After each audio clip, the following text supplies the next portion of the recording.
You ready?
I already messed that up. What's up, everybody? Welcome back to Fabrication 101. It is so great to have you guys back in the shop with me today. We are obviously back working on the Bronco. A couple of updates here. The batteries are pretty much completely wired. The main wiring is in. The fuel system is pretty much done. My fuel lines are plumbed. Fuel sending unit is hooked up. I do have a couple more little things left to do with that, but it is pretty much ready to go. While I was putting the fuel system in, I wanted to put the steering column in to make sure I didn't have any issues with clearance between the steering column and the fuel lines, because the one on the lift pump comes out really close. All right, well, let's hope there's enough light in here for you guys to see what's going on. So this is my new steering column. Here's the shaft that comes out. This back here is the lift pump for the fuel system. This is actually my dipstick tube for the engine, and you can see here is this is the fuel line, and I wanted to make sure that this fuel line would clear my column here, which it's close. There shouldn't be an issue there. I still need to tighten these up, but this did result in kind of an issue here, because now my joint for my steering column, there's not enough room in here for me to get the angle I need to get to the steering box, which is right there. So there's a couple ways I can deal with this. One is to do a third joint in the middle of the shaft where it would come down to a point somewhere in here and then go towards the steering box, which isn't too bad an option, and I do have a shaft that would work for that. Or, and this is what I think I'm gonna do, I need to modify this tube. First step is gonna be to pull this out and then make the new shaft for here that goes to that end, and then we'll work on getting this tube modified or redone so that it clears.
All right, so the new shaft is in.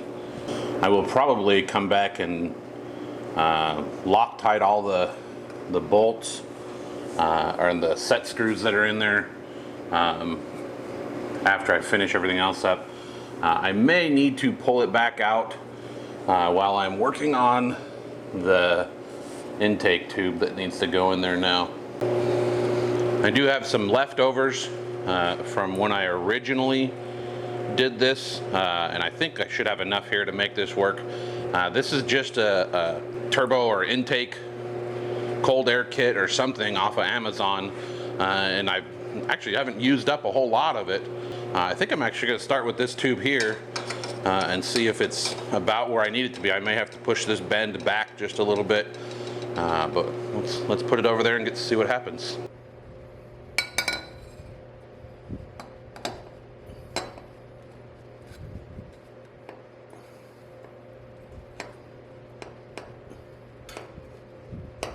After seeing how this first piece of tube fit in, I decided I wanted to have the charge tube match the angle of the steering shaft, so they're kind of parallel to each other.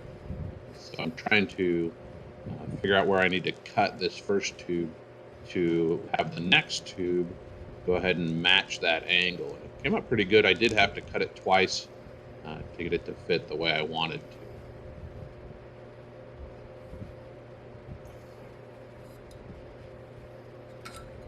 All right, so this is where I'm going to cut this first piece. I use this old miter box with a blade that's designed for a miter box. It spins at the right speed and is meant for cutting softer materials like aluminum.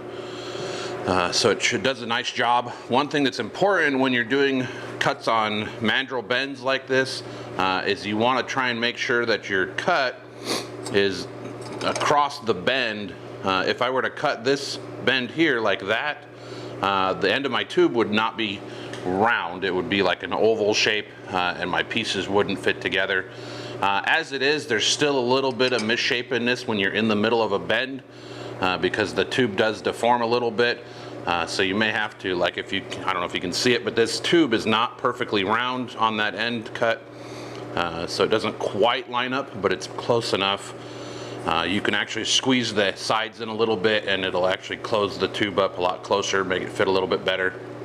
But I think for this first cut, we'll cut across here and then we'll go back. And this is where, you know, a time lapse or a montage will come in handy because there's a lot of back and forth cutting and fitting, testing, checking, marking, tacking, and putting things together that has to get done to make this come together. So without dragging this out any longer, let's get started.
So you can see there's the top of the tube.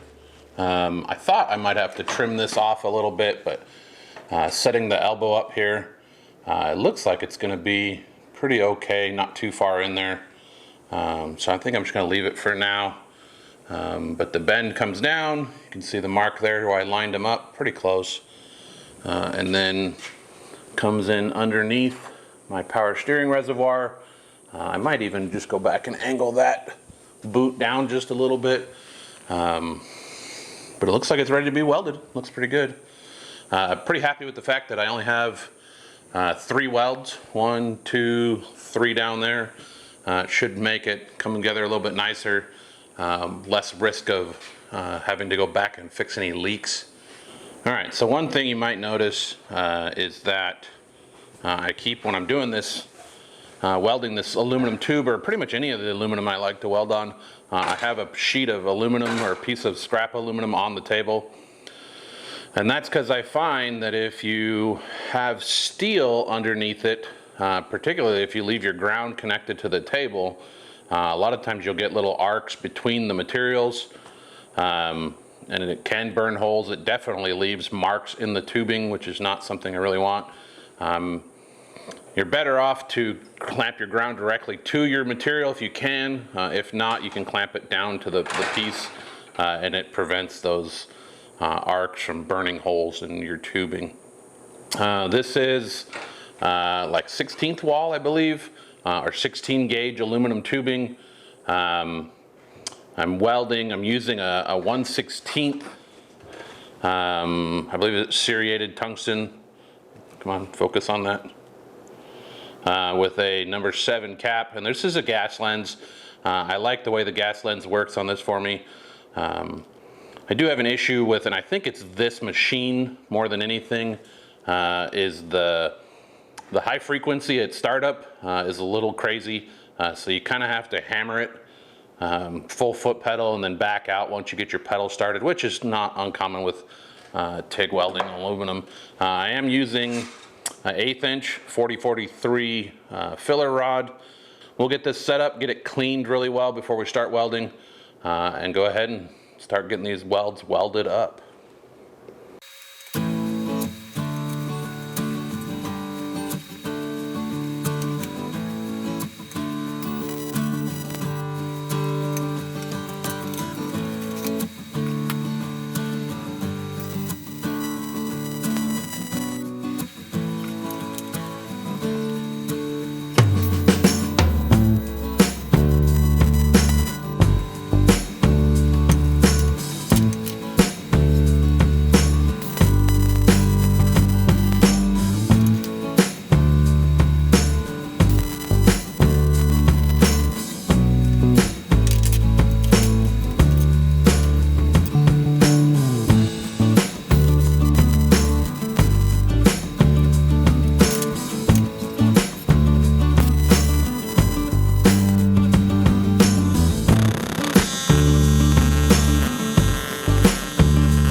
Charge tube is done. Looks pretty good. Comes down underneath my power steering reservoir and into the side of the intercooler. Everything looks really good. I like the way it came out. It doesn't leak.